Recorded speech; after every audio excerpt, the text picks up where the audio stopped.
There's plenty to dig into in this year's budget. Here's what's up and what's down. Labor plans to implement tax cuts for all Australians if they win the election later this year.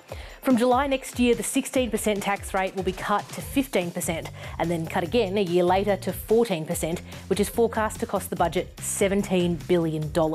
It means if you're the average worker who's making about $79,000 a year, you're going to get a tax cut of $268 in 2026 and $536 in 2027.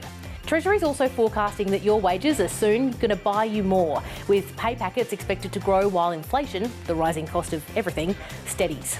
If you're a foreign investor or a temporary resident here in Australia, it's going to be harder for you to buy property over the next 2 years. The budget also includes $5.7 million for the tax office to enforce a ban on foreign people buying homes here. There's going to be exceptions for investments that'll significantly increase housing supply. Medicare's at the centre of Labor's re-election pitch, and tonight's budget allocates money for that, for their commitments to set up more walk-in clinics, broadening bulk billing incentives, cheaper medicines, and a pretty significant women's health package. So that package includes $134.3 million over the next 4 years to increase rebates for long-acting reversible contraceptives like IUDs and contraceptive implants, and also to incentivise practitioners to bulk bill insertions of those things so that patients can access it for free. There isn't specific funding for pain relief, but there is $25.6 million over 4 years to establish centres of training excellence. That's to train practitioners how to insert them better, and that's something the government argues is going to help solve some of the problems around pain. The underground tobacco market has kind of been outsmarting the government. Now, the government are trying to change that.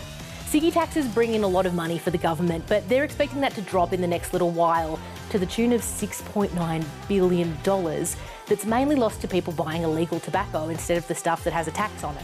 To try and fight that problem, Labor are putting $157 million over the next 2 years towards fighting the black market for tobacco. The electricity bill relief program is going to get extended. The government want to cover $75 of your power costs per quarter until the end of this year if you're eligible for this scheme.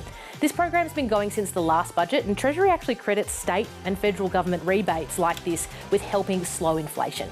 Bad news if you're a consultant looking for a contract from the public service. The government's saving money by reducing the number of contractors, labour hire and consultants they work with. They're going to be cutting back spending on these contracts by $720 million over the next few years.